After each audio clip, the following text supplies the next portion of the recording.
Hi, it's Leslie. I'm going to show you how to make the Jiffy corn muffin mix corn casserole. I have never made it before, but it's all over Pinterest, and I know some other people that are making it this year for Thanksgiving, so I thought I would give it a try.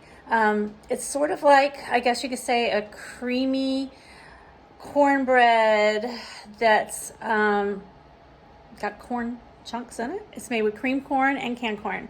I'm going to show you how to make it.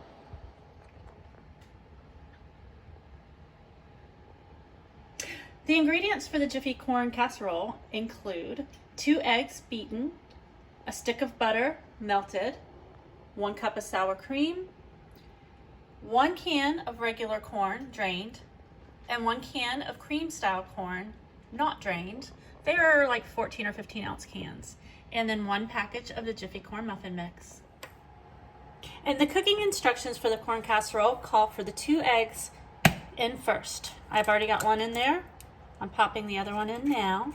And they suggest to go ahead and start beating them or mixing them. I've kind of cheated a little bit. My butter wasn't fully melted. It was just super softened. So I've already put it in there.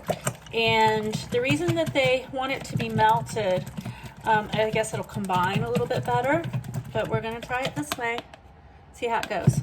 So first goes in that wet ingredients, then in goes the sour cream. So all of these wet, moist ingredients first, and then we'll start adding in the corn, I guess the corn mix last.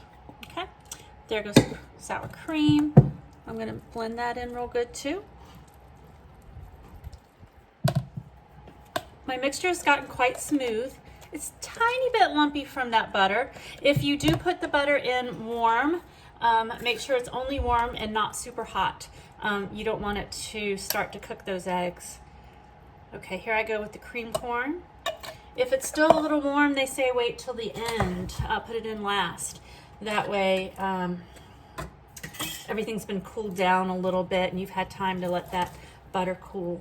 So don't put it in super hot. That's why I didn't get mine all the way till melted. So I don't think I want all of that corn. I'm gonna take out some of that corn. Okay, it calls for 1 can of each, but I don't think I want it that chunky. So I'm just gonna take out about 1/3 of it. I'm gonna go ahead and add in probably a little bit more cream corn here in a few minutes.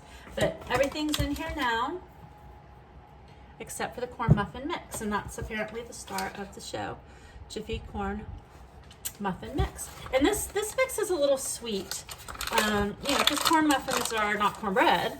And there is a recipe that's more of a homemade version, not a shortcut version, and it has like a cup of sugar in it. So this doesn't, but I think the cornmeal or the corn muffin mix is going to add that sweetness that you're going to want. But corn is very sweet, and especially cream corn. So wow, to me that looks pretty good. I'm really looking at it, and I don't mean to change the recipe, guys, but I'm not going to add anything else into it. I'm not going to add any more cream corn. I just didn't want it quite so corny. So I took out about 1/3 of that whole kernel corn. And there's my mix, my batter, and here it goes. They did say to spray this with cooking spray, but I don't have that. So give me a second. I'm going to oil it with a little bit of oil. All right, here I go. I'm going to go ahead and oil it just a little. I don't see, I don't really see why, but maybe it's just cake-like enough that it could cause a little stickage. I just use a paper towel, and wipe out the rest. All right, so there it gets a little oily. And I love this little bowl because it's got a pour spout. All right, so here it goes.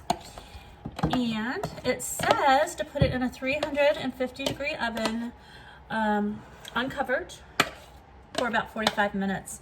And I'm gonna suppose that you're gonna wanna let that rest for a few minutes before you dig on into it. Just let it set up. I'm sure the eggs are gonna help it to set up. Now, what sounds really good, but this is Thanksgiving, and so I am not gonna do it. But what sounds really good to me is an add-in of, let's get this where I want it, is an add-in of maybe green chilies and cheddar cheese. Maybe jalapenos, I don't know. But this is simple. This is supposed to be old-fashioned. It's mild, and it's going to go with our Thanksgiving-style meal. But again, if you want to turn this into something a little more Mexicana, add in those chilies. Oh, wow. This is so much more beautiful than I expected. And it tastes much better than I expected. It's very sweet and opulent. You'll love it.